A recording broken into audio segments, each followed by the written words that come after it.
and welcome to Pockenrop. This is part 3 of my 3-part ranking of all of Paul McCartney's solo career from McCartney 1 all the way through to McCartney 3. And these are my top 10. 10 through to 1. If you haven't already watched parts 1 or 2 beforehand, please go back and watch those. And you'll see what I placed in those 2 videos. But let's go dive straight in with number 10. New. Now, not everybody's favourite album, but I have got a lot of fondness for this album. See, it's still got all its shiny shrink wrap on, because I tried to look after it. I think New was a great album. Came out in 2013, and this is the kind of McCartney album I wanted all the way through the 90s and noughties, if I'm honest. There's some rocking tracks on here. The title track, New, is just, I think, sublime. Queenie Eye is great. Early Days is a lovely, quiet riposte to all the people who kind of seem to know what went on in the Beatles better than someone who was there. I really like the track, Looking at Her. Thing is, I have to check the title of that track every time, because if it had been called Losing My Mind, which seems to be the major refrain in it, I would remember what it was every time. It's a memorable track with an awfully unmemorable song title. I like New. I understand the criticisms that it's a bit muddled because he had multiple producers. That's something we'll mention again later. But I think New is a really good album that if you've not listened to it and think late McCartney's not worth it, listen to New. Listen to it again. It's actually really good. And he was in a bit of a late career flourish, shall we say. So that's New, number 10 from 2013. At number 9, I've gone right back to the beginning of his solo career, and that's where I have placed McCartney. This is my half-speed master from Record Store Day last year. McCartney's a really odd album. It's got half-finished ideas. I suppose in some ways it's got a bit of those little short tracks of the White Album feel to it, like Wild Honey Pie or Why Don't We Do It in the Road. Things that were half ideas that he developed into half a song and then just recorded. But it's then got stuff like Every Night, which is a superb song. Junk, which is fantastic. I've got a real soft spot for Ooh You and the guitar figure work on that. And then there's Maybe I'm Amazed. And if nothing else, the reason this is number 9 is because of Maybe I'm Amazed. One song that can elevate an album it's an amazing song. It is probably the very best thing he done solo in his entire career. Should have been a single in my view. Would have been a smash hit. Great song. There's other stuff on here that's not so bad, but I don't skip it. I love Hot as Sun, the instrumental on here. I think that's absolutely fantastic. I love the melody of that. And then I found out recently he wrote that in 1959. Wow. And sat on that for 10 years. What a great little guitar figure. But then you've got Valentine Day, which isn't very good. And you've got Queen of Crore, which divides opinion. So number 9, wonky but charming, I have placed McCartney. At number 8, I have placed the album that is probably the dearest to my heart and therefore probably gets the most of a free pass in terms of critical evaluation. Flowers in the Dirt. This was the first McCartney album that I owned contemporaneously to its release as a McCartney fan. So I became a McCartney fan thanks to All the Best, and this was the album that came out after. And what a treat. I adore My Brave Face. This one, the other single, fantastic. Figure of Eight, I think, is a great song. Put It There, another great single, a beautiful tribute to his dad. Then you've got Distractions. I Like Rough Ride. You've got You Want Her Too with Elvis Costello. You've got We Got Married. And then you've got 4 tracks towards the end of the album, only one of which is really good. The other 3 are poor, and you've got Motor of Love, which the middle eight's worth it. There is Don't Be Careless Love, which he sings awfully, and I'm surprised about that. You've got the really good track that is That Day Is Done, from which the album title comes, and then the worst thing on here, which is How Many People. At least that's the true reflection of the vinyl. It's the first time I've ever owned the vinyl. It was given to me by my son for Christmas, and he bought it from our local record shop, Psychotron. I originally heard this first on cassette, and if you ever had the cassette or indeed the CD version when it came out, you will know there was a 13th track which sat at the end of side 1 on the cassette, and it's called Où est le soleil.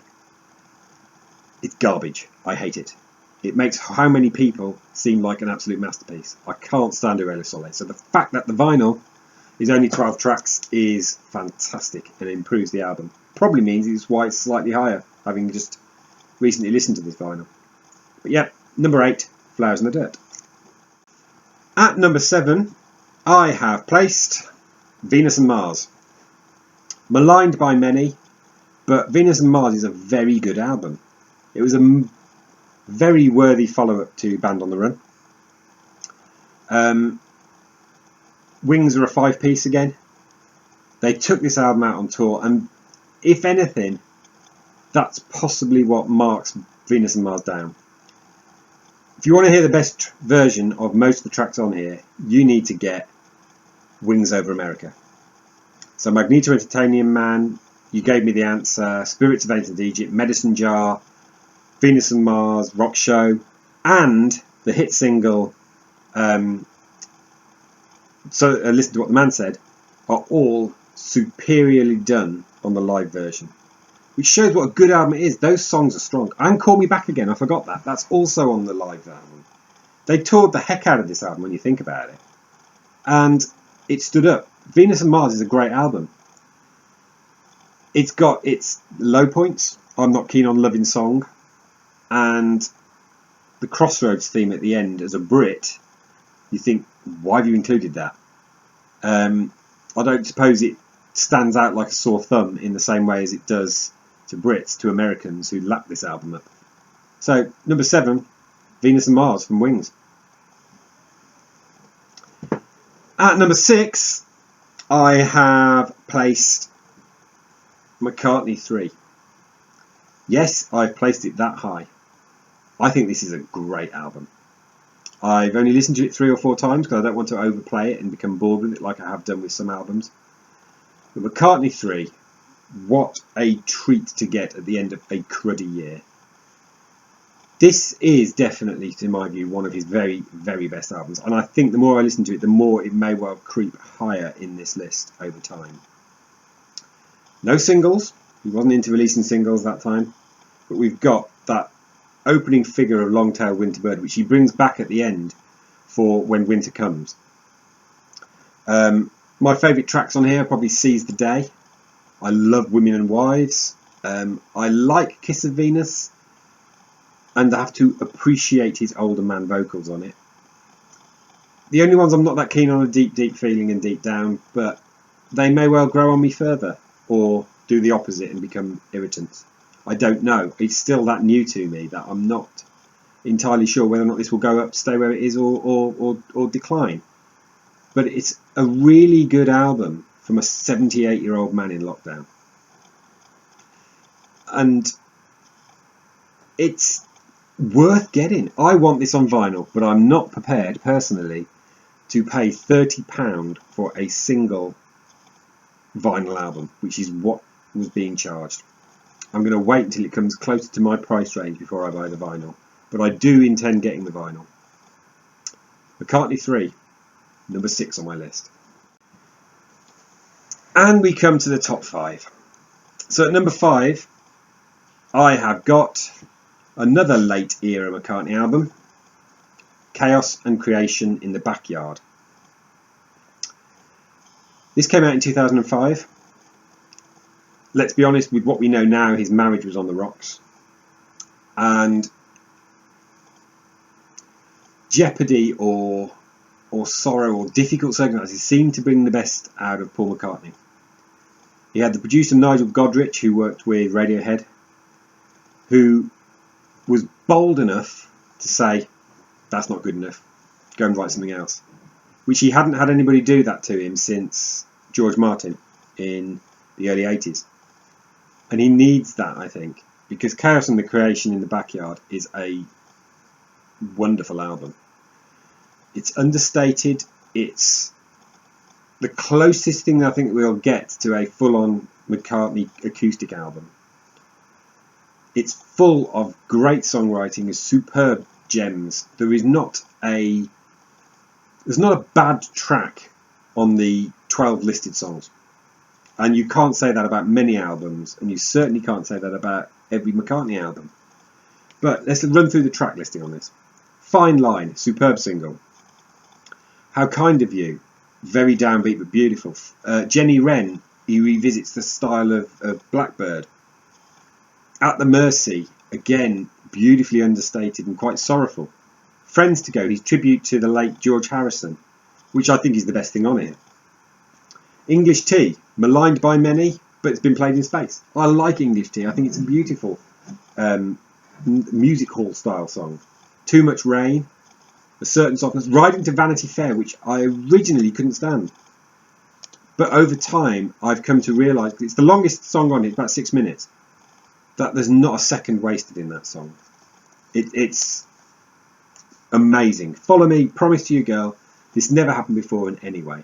There is a hidden track, which is the worst thing on here. But Chaos and Creation in the Backyard is not just great late McCartney. It's great McCartney of any era. It's my number 5.